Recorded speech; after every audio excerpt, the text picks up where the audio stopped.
આજે આપણે બનાવીશું સૂકી મીઠી સેવ। આ સૂકી મીઠી સેવ બનાવવાનું ખૂબ જ સરળ છે।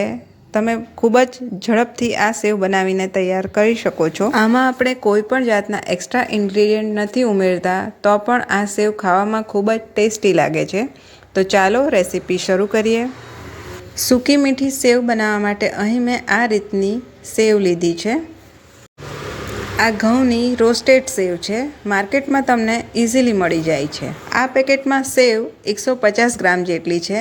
તેમાંથી આપણે હમણાં અડધી જ સેવનો ઉપયોગ કરીશું। અહીં મેં 70થી 80 ગ્રામ જેટલી સેવૈયા લીધી છે।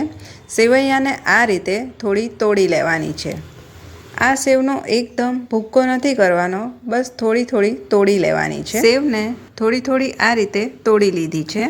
હવે સેવમાં ઉમેરવા માટે અહીં મેં થોડા ડ્રાયફ્રૂટ્સ કાપી લીધા છે, સાથે 1-2 ચમચી જેટલી દ્રાક્ષ અને 1 ચમચી જેટલો ઇલાયચી પાવડર લીધો છે। હવે અહીં એક પેનમાં મેં 2 ચમચી જેટલું ઘી લીધું છે। આપણે જે નટ્સ કાપીને રાખ્યા છે એ આમાં શેકી લેવાના છે। આ નટ્સને આપણે વધારે નથી શેકવાના, બસ 1 મિનિટ જેટલું જ શેકી લેવાનું છે। હવે કાજુ બદામ અને પિસ્તા થોડા શેકાઈ જાય એટલે એમાં 2 ચમચી જેટલી દ્રાક્ષ ઉમેરવાની છે। દ્રાક્ષ પહેલેથી નથી ઉમેરી દેવાની, એને થોડીવાર પછી જ ઉમેરવાની છે। દ્રાક્ષને આપણે ડ્રાયફ્રૂટ સાથે જ ઉમેરી દઈશું તો એ શેકાઈને તરત જ ફૂલી જશે। હવે ડ્રાયફ્રૂટને 1-2 મિનિટ શેક્યા પછી કાઢી લેવાનું છે। હવે પેનમાં બીજી 2 ચમચી જેટલું ઘી ઉમેરવાનું છે। ઘી તમારી પસંદગી પ્રમાણે વધતું ઓછું કરી શકો છો। હવે ઘીમાં આપણે સેવને ઉમેરી દઈશું।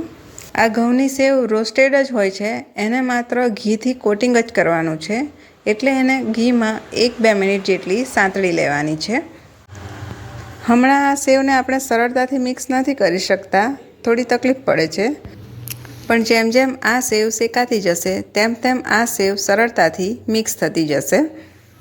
આ સેવ બનાવવાની આખી પ્રોસેસમાં ગેસની ફ્લેમને એકદમ સ્લો રાખવાની છે।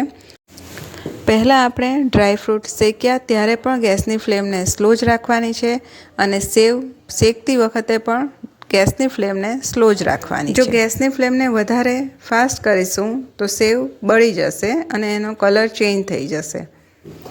2થી 3 મિનિટ શેક્યા પછી સેવ એકદમ સારી રીતે શેકાઈ ગઈ છે। ઉપર એકદમ સરસ રીતે ઘીનું કોટિંગ આવી ગયું છે। હવે સેવમાં આપણે 4થી 5 ચમચી જેટલી ખાંડ ઉમેરીશું। સેવની આટલી ક્વોન્ટિટી માટે 4થી 5 ચમચી ઇનફ છે। તમે તમારા સ્વાદ મુજબ વધતી ઓછી કરી શકો છો। હવે ખાંડ અને સેવને સારી રીતે મિક્સ કરી લેવાનું છે। હવે ખાંડ અને સેવને સારી રીતે મિક્સ કરી લીધી છે। એમાં હવે આપણે પાણી ઉમેરીશું। હમણાં સેવ સૂકી છે એટલે ખાંડને આપણે સારી રીતે મિક્સ કરી શકીએ છીએ। પાણી ઉમેર્યા પછી એને મિક્સ કરવાથી સેવ થોડી તૂટી જાય છે, એટલે આપણે પહેલાં ખાંડ ઉમેરી છે। હવે એમાં આપણે 1.5 વાડકી જેટલું પાણી ઉમેરવાનું છે। અહીં મેં પાણી ગરમ કરીને લીધું છે। પહેલાં આપણે 1 વાડકી જેટલું પાણી ઉમેરીને સારી રીતે મિક્સ કરી લેવાનું છે। ખાંડ અને સેવને સારી રીતે મિક્સ કરી લેવાના છે। ખાંડ અને સેવને સારી રીતે મિક્સ કરી લીધું છે। હવે એમાં આપણે બીજું અડધી વાડકી જેટલું પાણી ઉમેરીશું।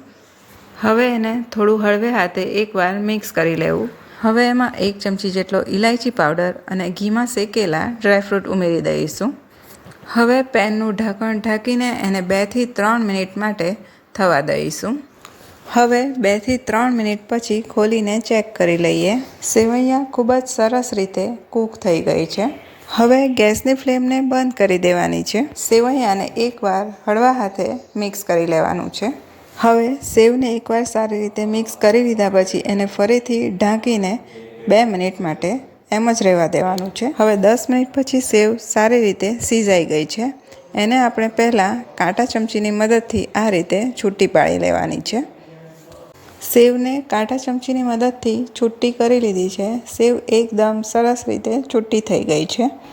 હવે મીઠી સેવને આપણે સર્વ કરીશું। આ રીતે તમે પણ એકવાર મીઠી સેવની રેસીપી બનાવીને જરૂરથી ટ્રાય કરજો। વિડીયો પસંદ આવ્યો હોય તો વિડીયોને લાઈક કરો, રેસીપી પસંદ આવી હોય તો રેસીપીને શેર કરો અને મારી ચેનલ પર નવા હો તો ચેનલને સબસ્ક્રાઈબ જરૂરથી કરો. હવે મીઠી સેવને ડ્રાયફ્રૂટ્સ અને તૂટી ફ્રૂટીથી ગાર્નિશ કરી લઈશું. ફરી મળીશું નવા વિડીયો સાથે. ત્યાં સુધી આપ સ્વસ્થ રહો અને મસ્ત રહો.